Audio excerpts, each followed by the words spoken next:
living in the flow. The Tao and water are synonymous, according to the teachings of Lao Tzu. You are water. Water is you. Think about the first 9 months of your life after conception.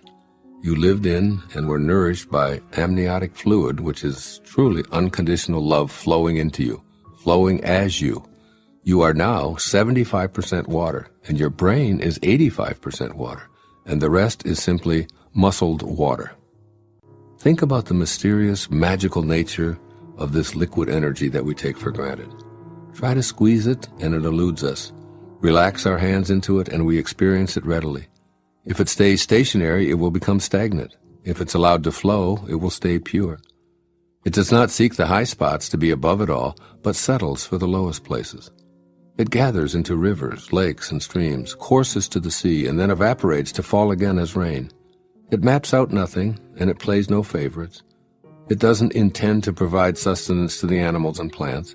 It has no plans to irrigate the fields, to slake our thirst, or to provide the opportunity to swim, sail, ski, and scuba dive. These are some of the benefits that come naturally from water simply doing what it does and being what it is.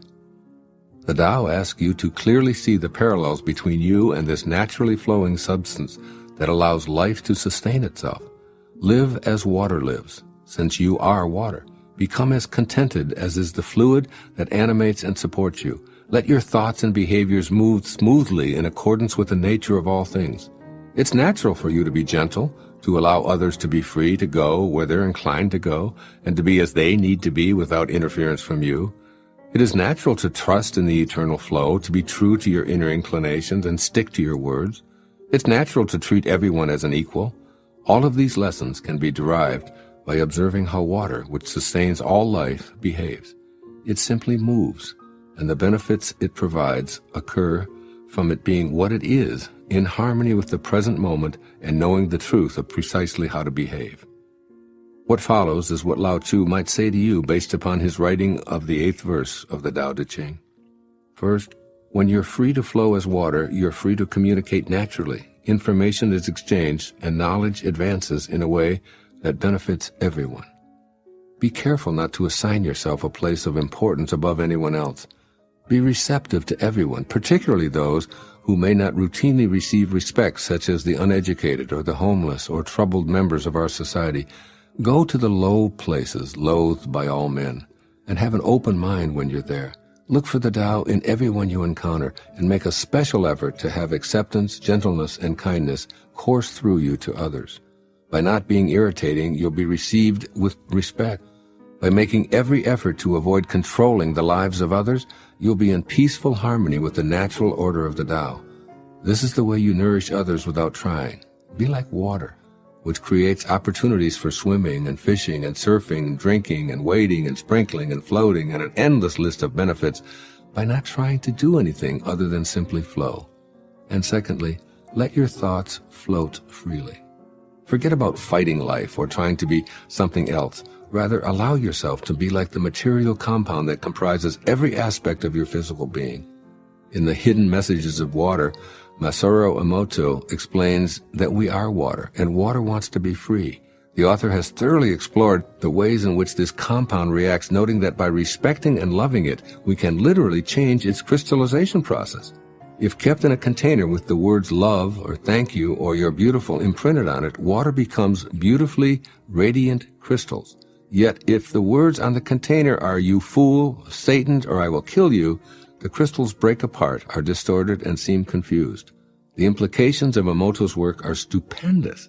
Since our consciousness is located within us, and we're essentially water, then if we're out of balance in our intentions, it's within the realm of possibility that our intentions can impact the entire planet and beyond in a destructive way.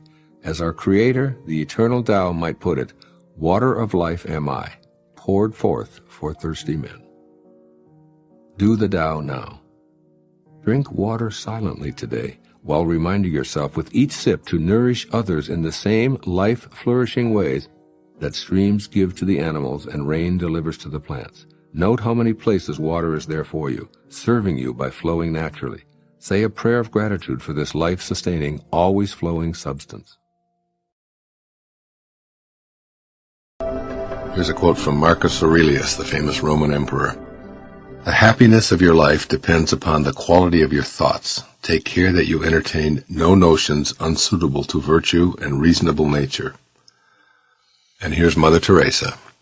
God does not command that we do great things, only little things with great love.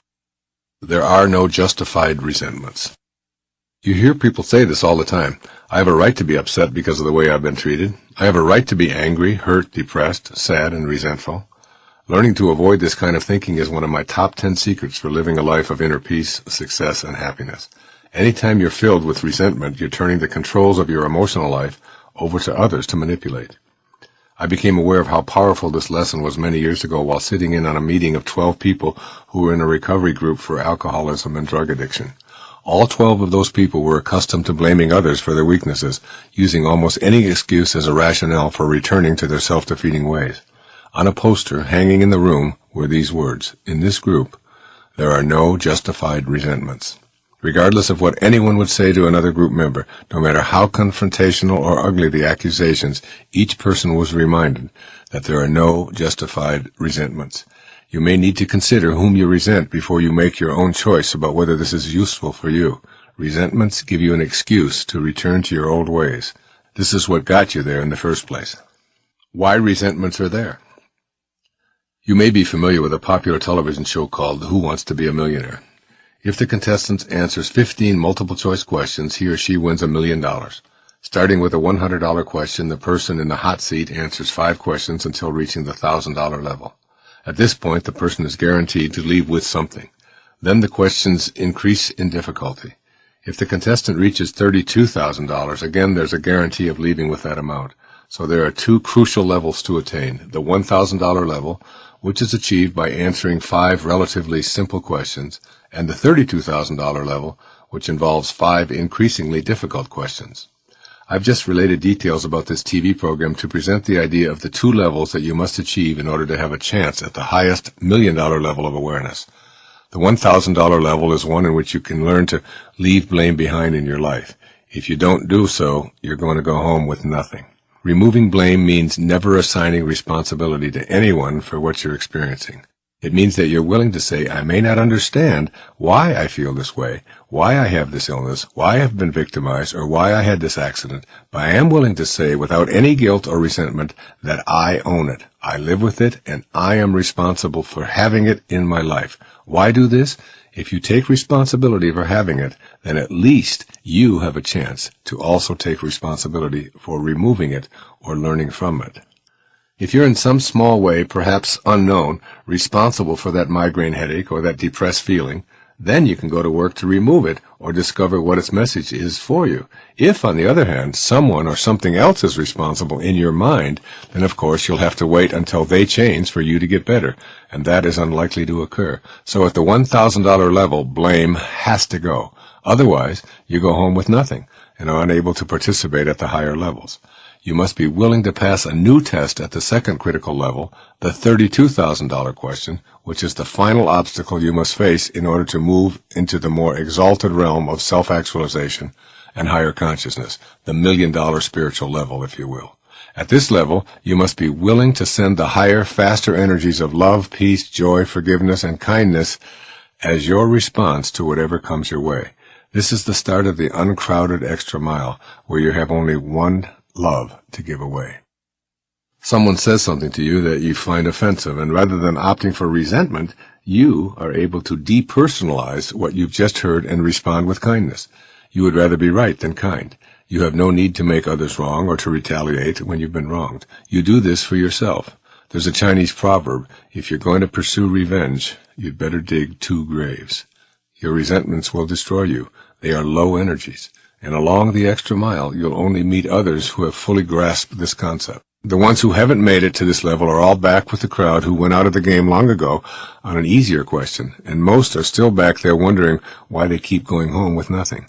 But I can assure you that they continue to blame others for their emptiness. First, you have to get past blame. Then you have to learn to send love to all rather than anger and resentment.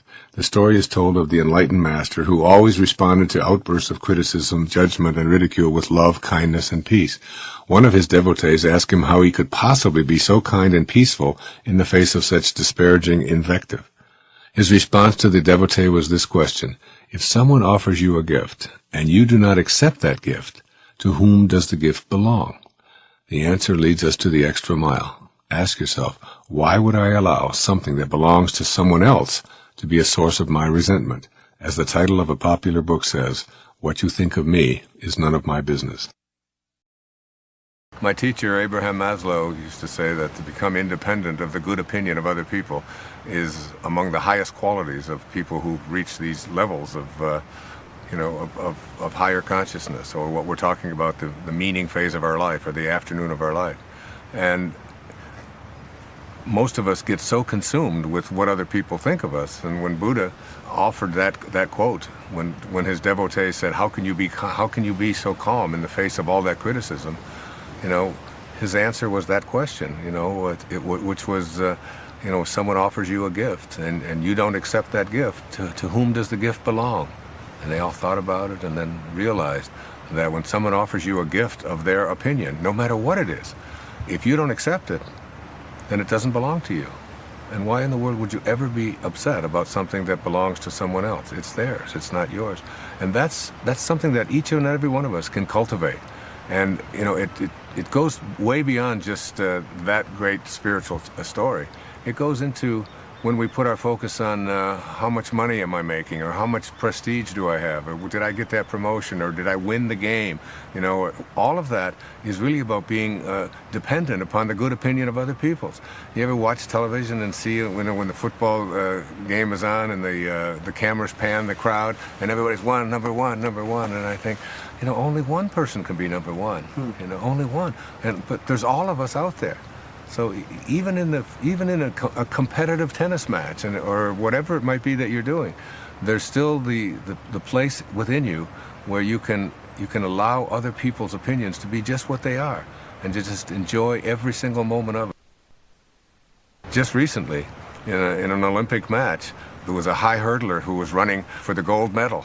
And when she got to the 9th hurdle, there's 10 hurdles, when she got to the 9th hurdle, she said in her interview afterwards, I already saw the gold medal around my neck. And as soon as she took her focus off of what she was there to do and onto the outcome, or what other people were going to think of her and what it was going to be like to stand on the podium, she hit the hurdle. And she hadn't hit a hurdle in years. If we stay on purpose, on process, rather than on what people think and what the outcome is going to be, nothing can stop us. Nothing. Carl Jung once said that at the same moment that you're a protagonist in your own life and you're making choices, at the very same moment you're also the spear carrier, or the extra, in a much larger drama. We are making choices, he said, but we are all doomed to make choices, which is a paradox. We're doomed, that is, it's all set up for us, and we're also making choices. And if you want to get to the highest place in the Bhagavad Gita, the great ancient spiritual text of the Hindu faith, the Bhagavad Gita teaches us, that means Song of the Lord. It teaches us that you have to learn to blend the two opposites and live with two opposite ideas at the same time. I am a choice maker, I am out there, I have a free will, and at the same time, I am being lived by the Tao. And both of those, while they may contradict each other, it's the way of life, because what doesn't contradict? Think about who you are. Think about who you are right now listening to this. Who you are is this thing that's in physical form. It has a beginning, it has an end, it has substance to it, you can touch it, you can feel it, you get a hold of it. And also who you are is totally and completely invisible. That part of you which is listening to this and processing this and thinking about it and wondering about it is invisible. It has no form. You are form and formless all at the same moment. If I want to just wiggle my finger, it's an amazing thing to be able to just take this finger and wiggle it, because here's the finger and I wiggle it. What makes it wiggle it? You can go inside of my brain and you can find that which allows it to happen, but you can never find the interior, the invisibleness within each and every one of us that just says, I'm going to wiggle my finger. That's just a thought. It's invisible. You can't get a hold of that. You can't grab that thought. So I am that, and I am also the finger that is wiggling. I'm both. And that paradox is something we all have to learn to live with and stop fighting it. It's just in the way of things. It's all unfolding in divine order. By now you should be affirming that everyone you need for this journey of yours will show up, and that they'll be perfect in every way for whatever needs you have at this time. Furthermore, they'll arrive at precisely the right moment. In this play called your life, it has all been perfect. Your ex-spouse showed up at just the right time when you needed to create those children you love so much. The father who walked out on you so that you could learn self-reliance left right on time. The lover who abandoned you was a part of this perfection. The good times, the struggles, the tears, the abuse, all of it involved people coming into your life and then leaving. And all of your tears will not and cannot wash out one word of it. This is your past, and whatever your energy level at that time, whatever your needs, whatever your station in life, you attracted the right people and events to you. You may feel that they didn't show up when you needed them, that in fact you were alone and no one showed up at all, but I urge you to see it from the perspective of all of life being in divine order. If no one showed up, it was because you needed to handle something on your own and therefore attracted no one to fulfill your energy level at that time.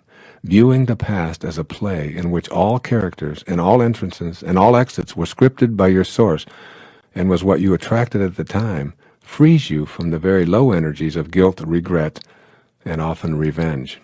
As a result, you'll go from being an actor who's influenced by others playing the roles of producer and director to being the writer, producer, director, and star of your own glorious life.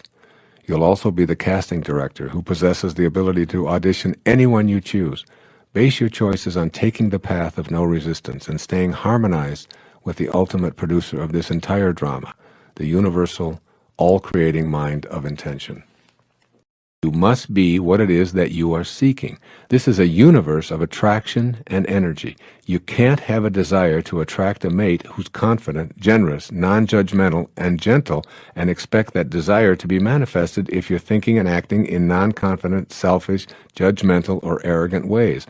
The right people will show up precisely when you need them and when you're able to match up. You must be that which you desire.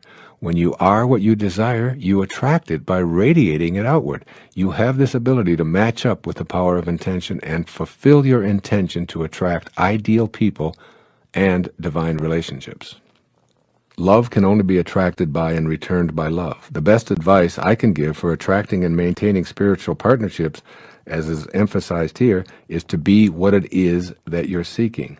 Most relationships that fail to sustain themselves are based on one or both of the partners feeling as if their freedom has been compromised in some way. Spiritual partnerships, on the other hand, are never about making another person feel inferior or ignored in any way.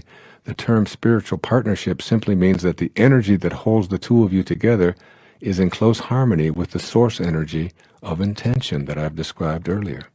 You've already connected to those you want in your life, so act like it. Mystically speaking, there's no difference between you and another person.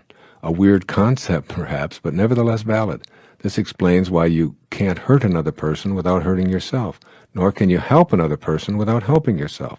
You share the same source energy with everyone, and consequently you must begin to think and act in a way that reflects your awareness of this principle.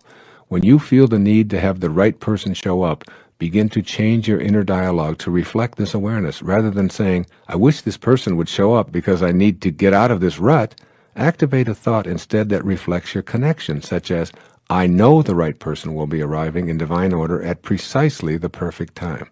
You are love. You emanated from pure love. You're connected to this source of love at all times. Think this way, feel this way, and you'll soon act this way. And all that you think, feel, and do will be reciprocated in exactly the same fashion. Believe it or not, this principle of the right person showing up has been in place forever. It's only your ego that keeps you from seeing it clearly. A few words here about patience. There's a wonderfully paradoxical line in A Course in Miracles. It says, infinite patience produces immediate results.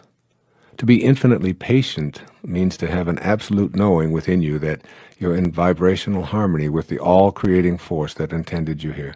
You are, in fact, a co-creator of your life. You know that the right people will show up on divinely ordained schedule.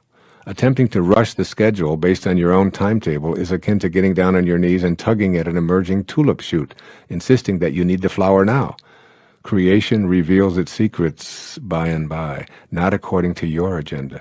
The immediate results that you'll receive from your infinite patience is a deep sense of peace. You'll feel the love of the creation process, you'll stop making incessant demands, and you'll start being on the lookout for exactly the right person.